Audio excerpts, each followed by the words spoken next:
Do you meticulously read and understand the fine print in every one of the contracts that you sign? Have you maybe clicked the yes button and inadvertently agreed to give away your firstborn child? They do say the devil is in the detail. Contracts are a part of everyday life and possibly more common than you're aware of. From buying a bus ticket, subscribing to free Wi-Fi, shopping online, and of course the obvious ones like buying a house or travel insurance. Imagine if contracts were really easy to understand, if they were more accessible to the average person, and maybe even fun. Well, that's exactly what my warm table guest this week is pioneering here in Perth. Professor Camilla Basch Andersen is a professor of law at the University of Western Australia and the founder of Comic Book Contracts, which is revolutionising how we engage with big business and become more clear on the behaviours, expectations and service we're signing up to. Professor Camilla Basch Andersen, welcome to my warm table. Well, thank you, Sonia. It's great to be able to talk to you about this.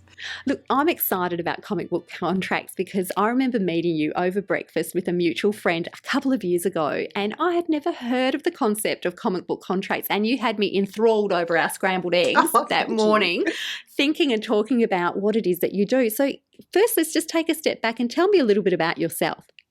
Well, I'm Danish from Copenhagen. I always front end with that because it might explain why I'm a bit quirky and very obsessed with design and making things better and innovation. We've got a lot to thank the Danes for. A lot. True. Furniture, yes. Beer, butter, cheese. So many things, and now comic book contracts, so keep going. I'm an academic here at UWA. I've been here for just over 9 years, and I have a career of about 25 years behind me in international commercial law and black letter law and traditional legal research and teaching, which I'm very grateful for. But about 6 years ago, it became very apparent to me through lots of different separately targeted sources that the law really needed to change. And a very good colleague of mine in engineering was venting his frustrations about a very specific problem that he was having because his students weren't reading their NDAs, as we call them in law, the non-disclosure agreements. Yeah, we've all seen an NDA. Like the one you've just made. No, wait. Yes. He was very frustrated because students weren't reading them, they weren't understanding them. And there was a real risk that his excellent project called the UWA Makers was going to get shut down because students were talking about the relationships they were having when they were interning with industry. And the university was incredibly worried because they needed that confidentiality of what they were doing industry in a secrets, professional environment. Exactly. And the students didn't understand it. They were just signing, wreaths of paper that they weren't reading. So after a good old rant, I exasperatedly shouted at him, well, what do you want, Adrian? A comic book? And he was like, yeah, they might actually read that. Yes. And so we did. We met up again and we decided to go ahead and do it because Adrian said the one thing that would make me not be afraid of this. He said, well, it's not like I'm ever going to actually sue my students, and nor is the university. We just need to drive their behavior to change their understanding of what it is they're agreeing to when they sign an NDA. So we did. We used Pixton Comics initially, shoestring budget. It wasn't a big thing, Sonia. It was just something I did for a friend as a favor to solve his problem. But then the press got hold of it. So at the time I was involved heavily, and I still am, with the Proactive Scandinavian think tank, which is led by Helena Hapio. I showed her what we'd done just for fun because I knew that as a legal innovator she'd find it really exciting. She told Robert Roy in South Africa, who was at the time working on illiterate contracts for fruit pickers and domestic workers, using images in contracts to try and ensure a greater understanding of the employment relationship and very few words. I strongly recommend that people who are interested have a look at his website on creativecontracts.com. What we then did was Robert Roy and I did a joint interview for the ABC Law Reports because they got wind of it, and I still don't know how. And it was a really fun interview, my first sort of real microphone like the one I see before me. And I didn't think anything of it. I kept saying, look, it's just a one-off. It's not a real research project. It's just something that we did for fun, and I'm not expecting it to lead anywhere. But, a lot of people listened to the ABC.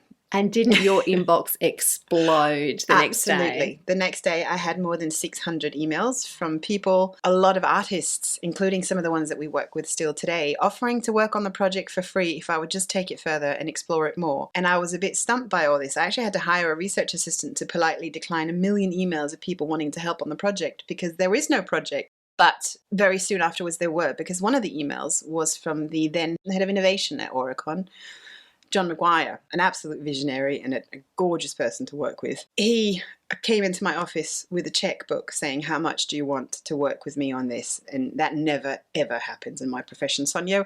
I'm an academic. People don't knock on my door and offer me money for research projects, especially not in commercial law. It never, ever happens. So it's innovative just in that respect. God. Any project in research that will get them lining up at your door and knocking to please take my money. It's crazy. Yeah. Totally crazy. But he knew what he wanted, and what he wanted to do was innovate the legal surroundings of the company that he'd been hired to innovate in so many different ways. And it was an absolute privilege to work on that contract, the Oricon employment contract, which you can now see because the privacy on that has run out. So it's the first version of that contract is now available on my website at comicbookcontracts.com. And it was more than just a comic book contract because it also incorporated little electronic links for all the onboarding training. So any new employee would get this comic with all the values and the values of themselves, little tests they can do, little information snippets about all the things that they need to do for onboarding for their new employment relationship. The whole process would take between half an hour to 45 minutes. And then it was all done. And it would all be stored in the human resources website at Oricon. And to this day, they're still using it. More than that, they've rolled it out across 7 different jurisdictions in lots of different languages. And it is now the only way you can get hired in Oricon is to go through this electronic comic portal. And they were given a lot of prizes for the innovation. And so were we as the research team behind it. And from then on, everything just skyrocketed. Wow. And also just on the Oricon example, it was even more than just legal contracts.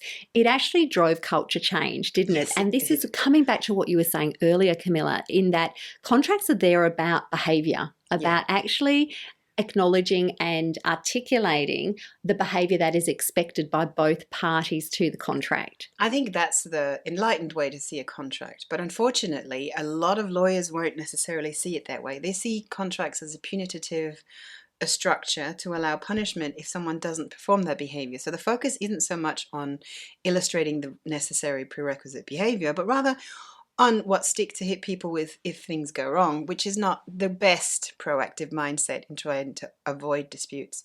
So focusing on the behavioral drivers and the relationship, that's part of what we now call relational contract theory in law.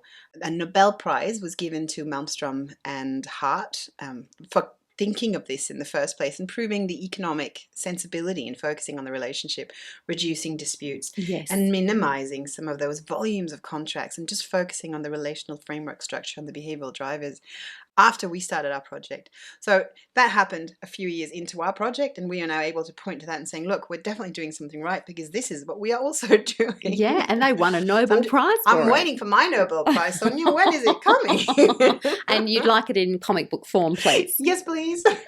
So what you do with your comic book contracts, Camilla, is you're making something really complex, or often complex, into something that is simply understood. Absolutely. So I like to think of when we were first working with our first sponsor, Oricon, we were given a couple of their values to work with and play with and put into the contract. And one of my absolute favorite was playful with serious intent. And I've really latched on to that mentality, and that's really what we try to do. We try to create playful instruments that people will actually read, and I'll get back to that in a second. Yeah, that's really important. But what do you mean by playful? Like, how are you playing in this space? It depends on the spirit of the contract. For most employment contracts on all the projects that we worked on, both commercially and through my husband's company, who he started because he was so frustrated with all the little companies we had to turn away because they couldn't afford a big research project at the university. So he started alternative contracting, and I've been collaborating with my team to work there as well. So both commercially and through research projects, we've now created dozens of different kinds of contracts and thousands of these. If you're in WA, you probably would have noticed Bank West's terms and conditions, billboards, backer buses, radio ads, TV ads. It was really very humbling to see your work, bam! Yeah. And they've made everywhere. A concerted effort to really simplify what they do. They did. And it was very much part of their branding to do the whole less BS and put their money where their mouths were and follow through with these visual terms and conditions. which I'm sure they don't mind me saying, proved to be the most successful advertising campaign that they've done in decades. So really proving what we already knew, that industry is very, very keen on a change and innovation in law to make it more understandable, to humanize it. And there's another dimension to this, and that is, of course, that legal tech is coming. It's here. Yes. Legal tech can do so much of the work that we lawyers do when we practice. So it's actually a great opportunity for us to stop doing the boring grunt work and focus on humanizing law. And this is just one way in which we can do that. Provide images and playful comics that sort of latch onto the spirit of that relationship, whatever that spirit needs to be, but getting it right. That's sort of the tricky bit. Yes. We're very strongly advocating bespoke imagery in all the contracts we create to make sure that we're not creating an additional layer of legalese images. That's the last thing we want. We want something that's created for the clients or the sponsors and their clients, their users, the people who actually read this. So we do a lot of focus group testing to make sure that we get the imaging right. And it's very important to me that we do this.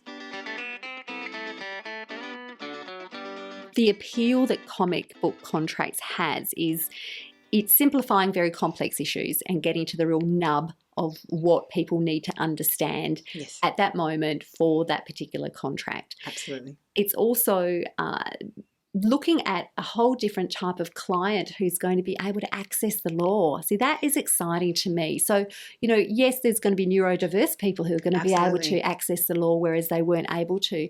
You'll have, and you do have, people with a non-English speaking background or even illiteracy. Or different cultural backgrounds. Or different cultural backgrounds, and children and people with disabilities. So you've got so many different people from different walks of life and different life experiences and different needs who are able to access a contract on an equal footing to everybody else. And it makes it very tricky sometimes to ensure that the images have got it right when you're thinking about the variety of different human psychological profiles and cultural profiles and normative assumptions that you're going to have to try and address with these images. And sometimes we have to change them for different cultural groups. I mean, so it's likely like you have a contract or you have a piece of communication. And I know in my work in communications, often we've had to translate the same piece of information into different languages for different markets. Yes. So it's a little bit similar. It's very similar. Just like you would have to change your legal language from one market to another, you'd have to change the illustration that goes with it. One of my favorite examples is the maternity leave clauses in some of our employment contracts. Some of them use a stork. But when Oricon rolled that out in jurisdictions where the stork doesn't mean anything in relation to maternity, some of the feedback they got was, why is the bird abducting my baby? But maybe change that image. Yes, good point. That's why focus group testing is so important. So we use a cabbage patch instead. Or a rainbow, or just a pregnant woman. Why not? Let's go crazy and actually promote it as it is, yes. But the pregnant one, of course, raises all other kinds of questions, because then what skin colour, what ethnicity, what kind of clothes should she be wearing? Should she be wearing a headscarf? What culture are we talking about? So that's why we use anthropomorphism so much. Tell me what that is. So just explain that word. Anthropomorphizing is taking something that is an inanimate object, like your microphone here in front of me, and giving it little eyes and a mouth and turning it into something that's animated and alive to give it some character and personality, and then maybe having it explain to my laptop how these technologies should function in the context of a specific contract that you want to interact with. So we use that a lot. We also use animals as avatars. One of the most exciting projects we're working on at the moment is for Mission Australia. We're using a kangaroo, a koala, and a platypus. And they're adorable. And this is a Australia-wide contract for mental health care for children. Love it. And because it's for children, it's going to come out in two different formats. One is going to be colorized, but quite simplistically and stylishly for the older kids. And one is not going to be colorized at all, just a couple of accent colors, and it'll come with a little box of crayons. Lovely, so they can color it themselves. Absolutely. Your first coloring in contract, go. It sounds a bit silly, but given that the main driver in this change for them, our main key performance indicator, if you will, was ensuring that the children were part of the process of this engagement. Consent. The children's consent may not legally mean anything, but it means a lot for the process and for the behavioral drivers that especially the parents and carers need to take on board in explaining everything to the children. So this contract now actually has a box for the children to sign, because it doesn't matter that it has no legal value. It has a lot of emotional value for that relationship in that contract, and it has a lot of indicative value to the carers. But it also has a box for the carers to sign that they promise that they've done their best to explain to their children what this is and what it means and what they can expect. Which, again, I'm not sure how that can be enforced, but it definitely has a legal value to it. But it doesn't actually matter. This is what the lawyers need to get their heads around, that sometimes clauses in contracts that have no legal value are still important for that contract, because it's more than just law. It's a framework, an instruction. So you've got a team of people that you work with, don't you? I do, and they're huge now. Well, this is it, because I was reading about it, Camilla, and you've got psychologists who work with you. You've clearly, obviously got graphic designers and artists that work with you. Yes, illustrators. But that psychological aspect of it is, I think, really important. And coming back to that, behaviour that you're wanting. So it's really understanding how are people going to think about this and how are they going to respond, and what do we need to do to make sure that this illustration is very clear in what it is that it means. Yes. I mean, we're never going to please everyone. There's always going to be somebody who doesn't like a particular image, or who feels a bit triggered by the context of a particular colour even. But it's really interesting psychologically how people respond to different shapes, colours, silhouettes, contexts. But the very least we can do, accepting that we can't make everyone happy, is create images that don't communicate something false. Yes. So in 2017, when we had the privilege, before COVID, there was a world, that world, I remember that.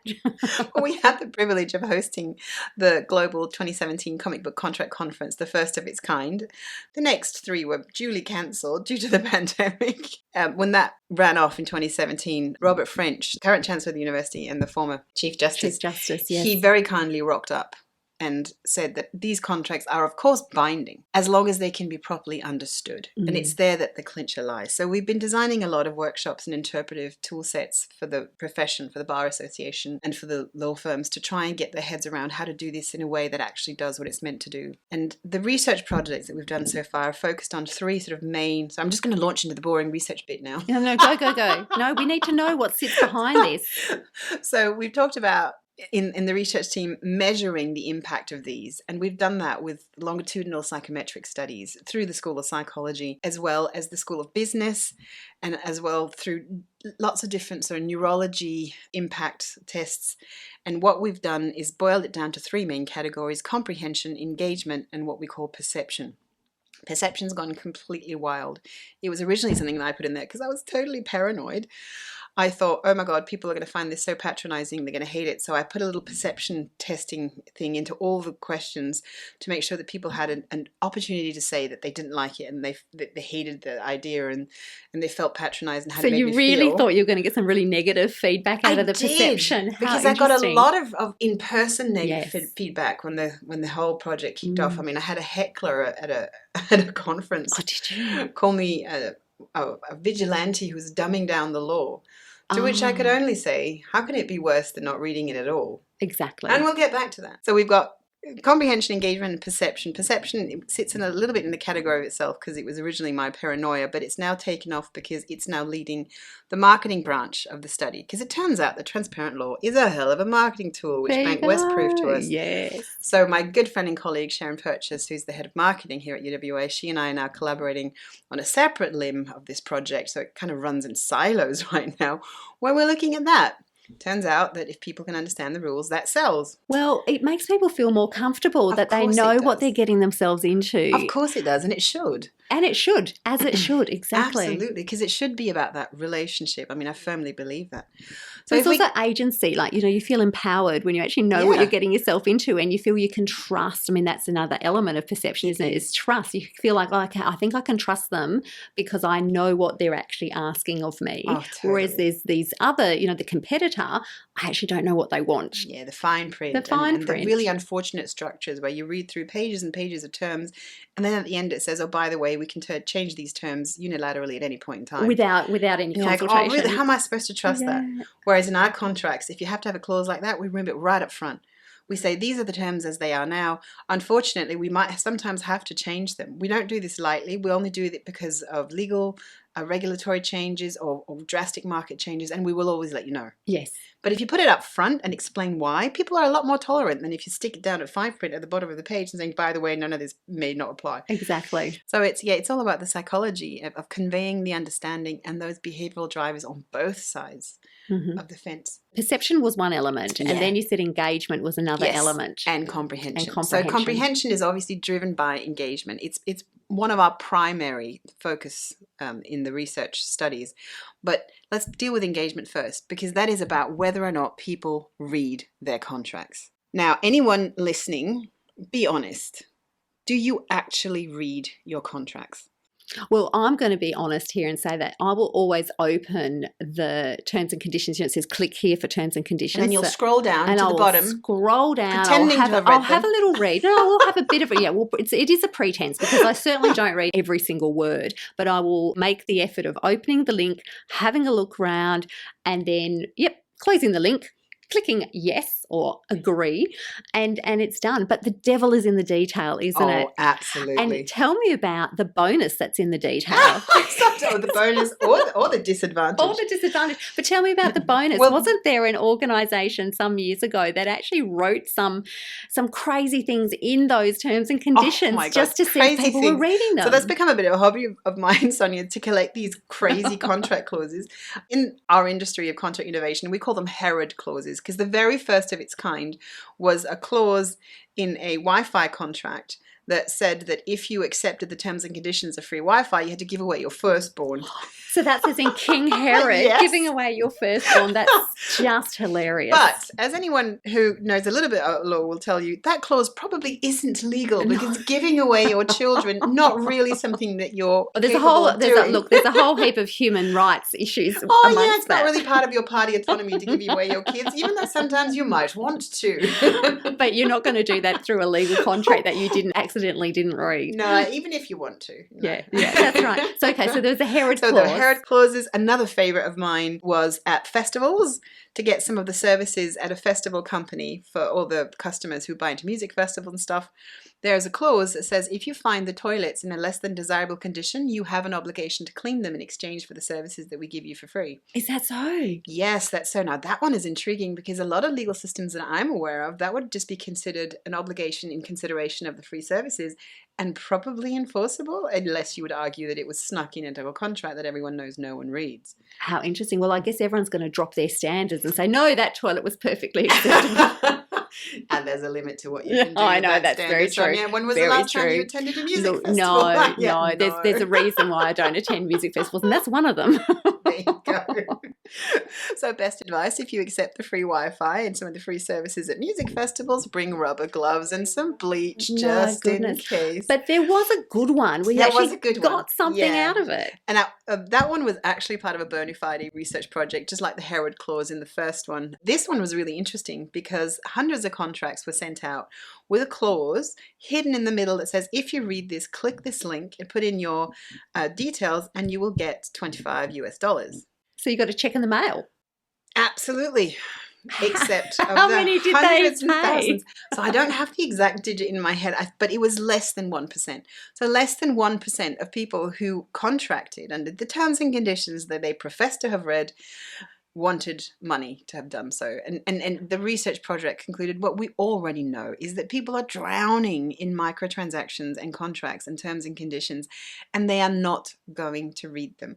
And it's worse than that. I mean, there are law firms that are swamped, usually in-house lawyers, actually not law firms, but they are swamped with so many different sales contracts and so many standard terms and conditions in their transactions that they do not have time to read their own contracts. And when the lawyers don't have time to read their contracts, we are far beyond the illiteracy problem that Robert is so beautifully addressing in South Africa, or the legal literacy issue that we're trying to address with some of our projects. We're well into the territory of contracts having completely lost the plot. And since we had that lovely breakfast where I wowed you over your scrambled eggs. You did wow me. You did wow me. I love the way you put that. But since then, we've had the opportunity to work on so many other contracts because of the small business that my husband started up. So if you go to alternativecontracting.biz, what you'll see is some of his very simple contracts for small traders, because they don't need pages and pages. They just want basic expectations with basic information. One of my absolute favorites is the Dave the Handyman contract that he's got up there on his website, because it's just one page with, hi, I'm Dave, these are my values, these are my expectations, and these are the payment terms. If there are surprises, and there's a little picture of a dinosaur bone being dug out of the garden, any surprises on the project, we might incur some extra costs, but I'm hoping that doesn't happen. And you have an obligation to keep the site safe and pay me within 14 days and all this. And I have a warranty system. If you're reasonably unhappy with what I've done, then I'll come back and fix it for free. And here's my account details and payment stuff, and then the quotes on the other side for whatever job it is. Beautiful. So simple, and in its purest form, that's all a contract needs to be, because all the complicated stuff is usually dealt with in law anyway. So it doesn't need to be in the contract. So what does it look like? It's like an infographic. Is that a fair description, or it is like a page out of a comic book? The Dave the Handyman one looks a little bit like one of those airline safety things, but with colour and a cute comic. Yeah. Because it's just a one pager, so it's very simple to read. Some of them are a lot more complicated. I think one of the most colourful ones is the Bank West one, because it's really vibrant. And I would just remind any prospective clients out there that if you want a comic book contract, we're very happy to help you and sponsor a research project. But the Bank West one took nearly 3 years, and, so they're not cost quick. a huge amount of money, with many different illustrators working on it. But yeah, they're not quick, depending on what you expect. So the Dave the Handyman one took less than 2 weeks from start to finish, and cost under $2,000 to do. Right. Because there was no underlying contract. There were just the simple values and expectations, and the illustrations are fairly straightforward. But if you want something a lot more immersive, with digital links, with training, and all the different things that help the contract become much more rich and a little bit more complex, but also perhaps more engaging, then it is very difficult to get it right. And the avatars can be very difficult to develop. So the avatars is the word that we use for the representations for the client and the business themselves. So the visual, sometimes anthropomorphic representations of light bulbs or animals or chairs, and sometimes just people, caricatures of people based on photographs, because then you remove the third wall and have the small business owner talk. Like if I was to do one for you, for instance, for your podcast, yes, I would simply ask for a photograph, and then I would have like a third wall removed where you're talking to your prospective clients, because that way we don't have to illustrate them, and we don't have to make decisions about what your clients look like, what skin color, body type, gender. Forget that. It's not relevant. Instead, let's just focus on you as the service provider and have you talk through the third wall. We've learned a lot from that particular format. But there are other ways. You can have people talking to each other, like on the Bank West comics. You can have people with sort of speech bubbles coming out. Yeah, absolutely. Yeah. There's a lovely little interaction, and some relatively bad jokes as well that we designed along the way. Some dad jokes thrown in there. Oh yeah, one of my favorites is on the Easy Transactions accounts where the customer character says, so how do I prove that I'm a real person? And the bank advisor goes, you are a real person, right? To a comic. So it's very meta. Yeah, that's hilarious. So he goes, ha, I hope so. And I'm like, no, but he's a comic. So it's all very meta, very philosophical.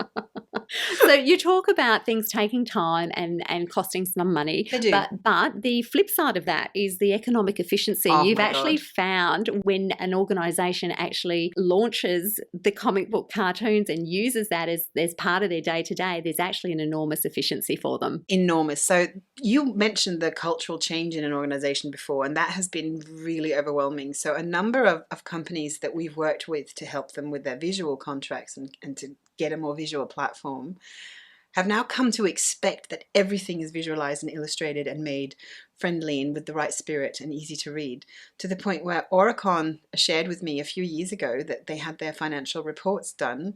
They had very few illustrations in them and no comics, so they were sent back. Yeah. Because it just wasn't the standard of communication that the company expects anymore. They were asked to be simplified, to be colorized, and just to be more user-friendly so that everyone could understand them. Then they would approve that financial report with the same content, but in a completely different format, because that is now the communication style of that very innovative company. And it's done them so well. I mean, their market share is just exponentially grown since they'd chosen to change their tack. I have a senior research officer on the project now who's not a lawyer. She's a law and economics expert from economics. And she is beyond a shadow of a doubt proving the economic impact of this, because we have had a complete dispute elimination in every single area that we have rolled these contracts out. Now, we genuinely thought a year and a half ago, when we finally got ASIC clearance to roll it out through banking, that that would be the end of that perfect track record and we'd finally get something tested in courts because, you know, banks disputes, very funny.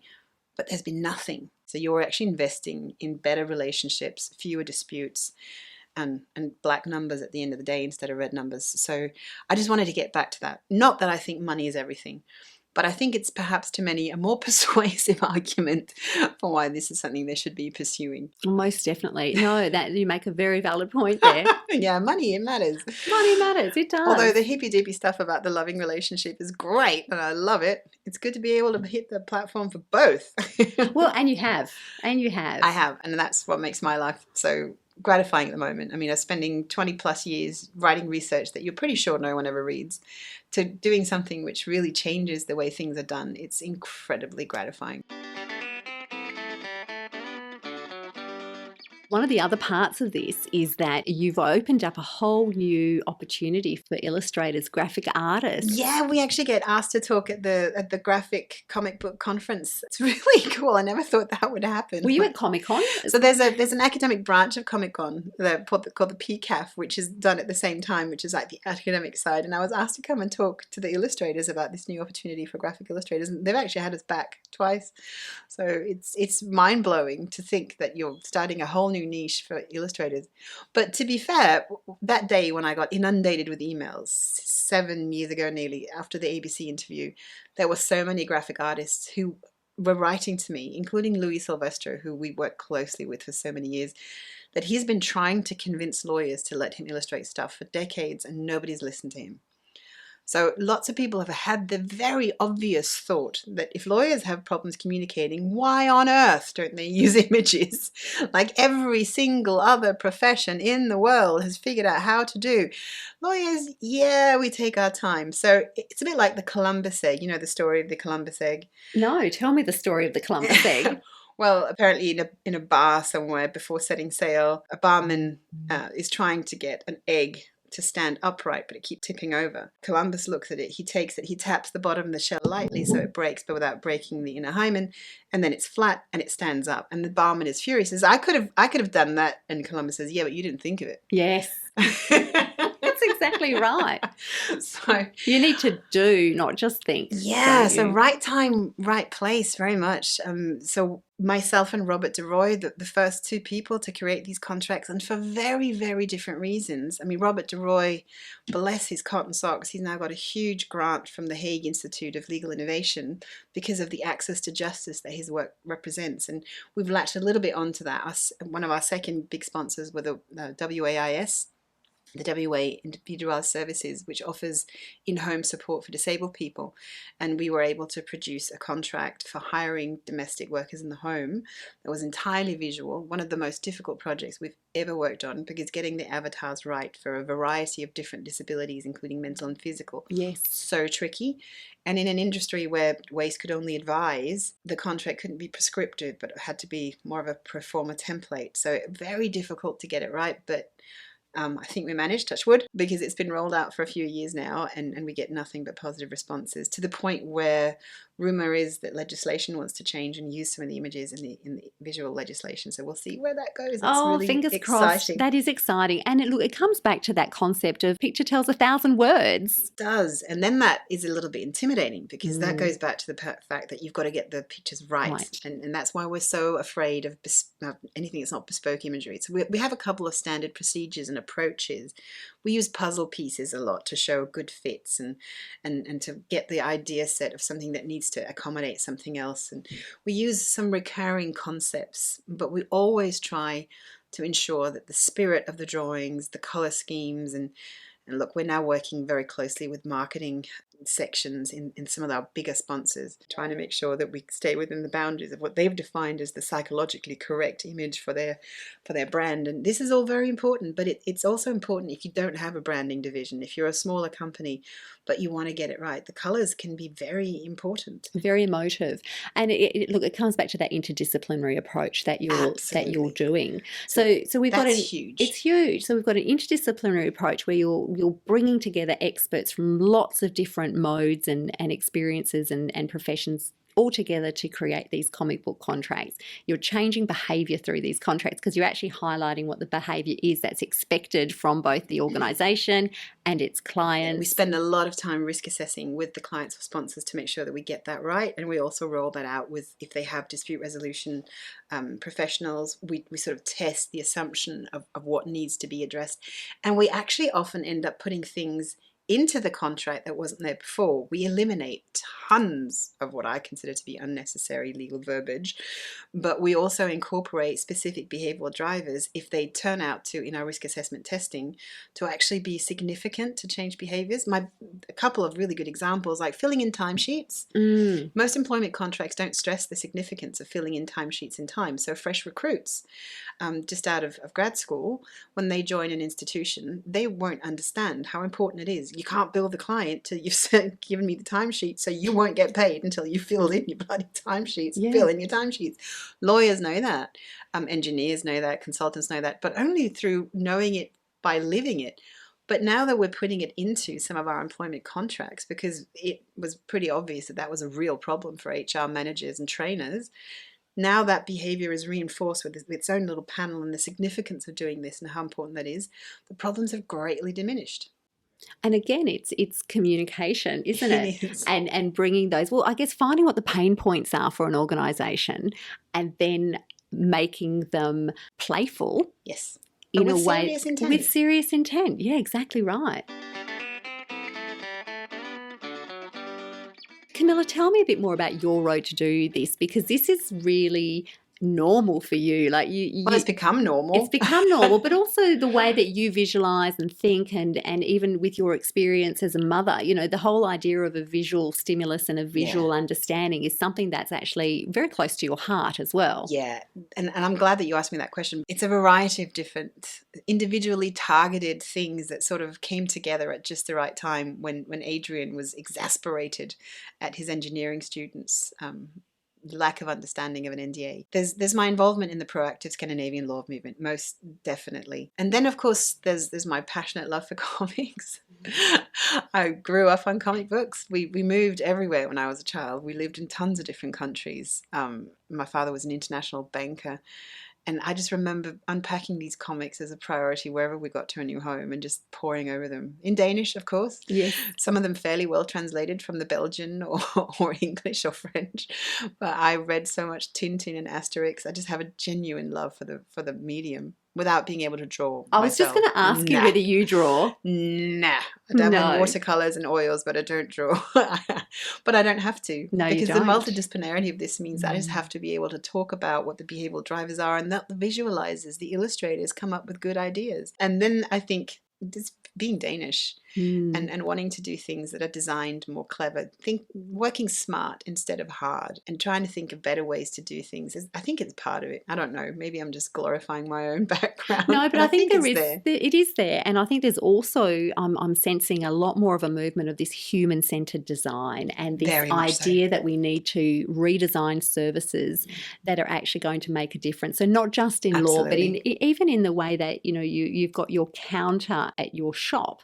You need to think about, it's just everything. And I think we're becoming more and more attuned to that as a society. Absolutely. And you can see the little differences it's making. Oh, so I've got so many stories I want to share with you just based on that observation. Yeah, go, tell me. So one of them is a new project that we started last year. Myself, Jakim Wright, who's the mother of conscious contracting in the US, Lisa Toohey, who runs the Legal Design Institute at Newcastle in NSW, and the wonderful Emily Albon, who's a legal design academic in London.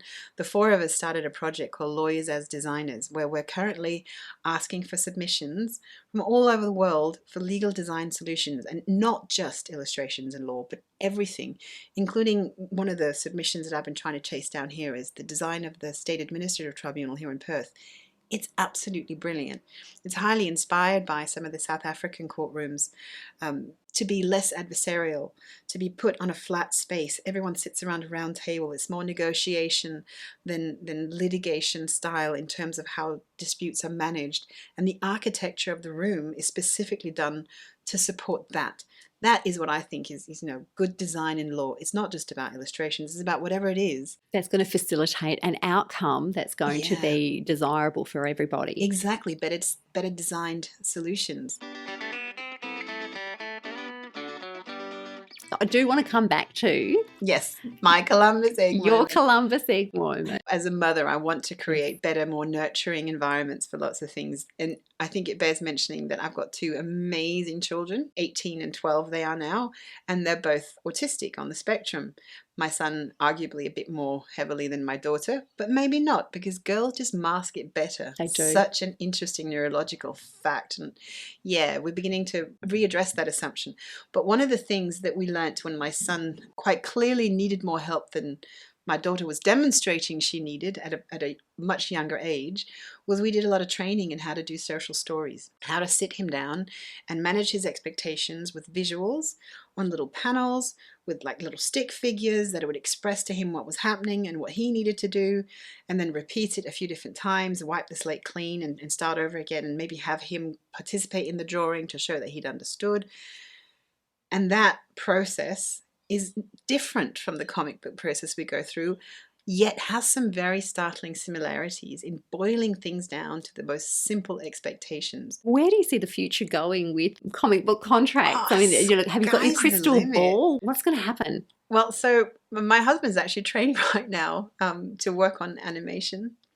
So an actual live contract, because one of the things that we're very grateful for is the arrival of legal tech has meant that many of the contracts we can work on exist only in electronic form, which means as a researcher, I can actually monitor how people engage with them, whether they actually spend the time to read them or whether they quickly scroll down to the bottom and click I agree. Like I admitted doing, yes. Well, like everybody and bloody I clearly does. Missed out on the $25 click here for some of those. Well, if you were ever presented with it. But we can actually monitor that. How long are people actually spending engaging with their contract? And then we can test them. How well have they actually understood it? Stefania Passera in Finland has done a lot of excellent work on contract comprehension and how images unlock both the left and the right part of the brain for easier memorization of concepts and easier absorption of information. So we know this. But what's really cool about legal tech as well is that because it doesn't have to be in paper format, the contract could be in any format you like.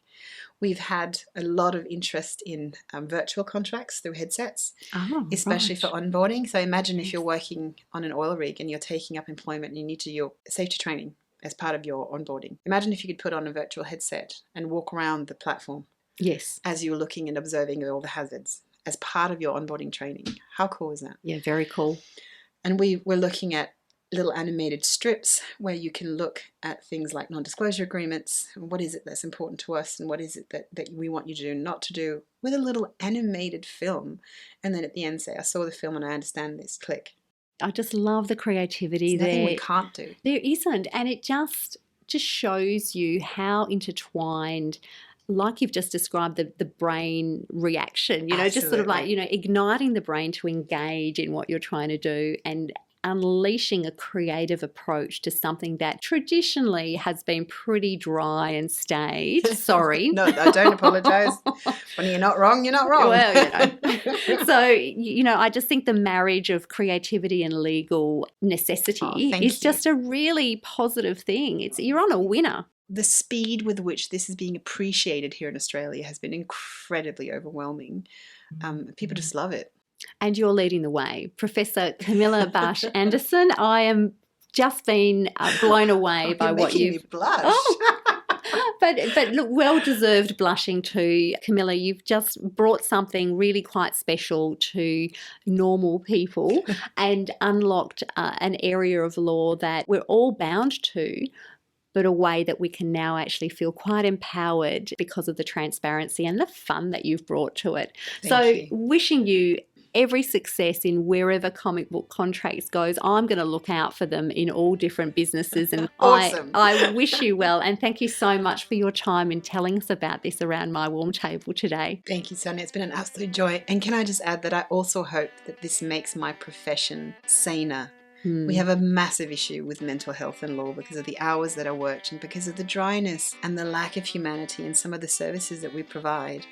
If we can do something to make law more human, it's not just good for the normal people, as you say, but it's also good for the profession. We will have a lot more happy lawyers out there, which is also worth pursuing. You've been listening to My Warm Table with Sonia Nolan. In Italian, a tavola calda is a warm and welcoming table where you can share big ideas, friendship, laughter and life. So much happens around the kitchen table, and I wanted to amplify it here in this podcast. My aim is to feed your mind and soul through smart conversations with heart. No topic is off limits, but good table manners rule. I hope you'll join us each week as we set the table for my extraordinary guests who will let you feast on their deep knowledge, life experiences, and wise insights. Let's keep the conversation flowing. Please subscribe to the My Warm Table podcast and share it with your friends and networks. Perhaps if they're new to podcasting, take a moment to show them how to download and subscribe so they don't miss an episode either. I'd also love you to join our community on Facebook. You'll find the group at My Warm Table Podcast. Your support is very much appreciated so that together we can eat, think, and be merry.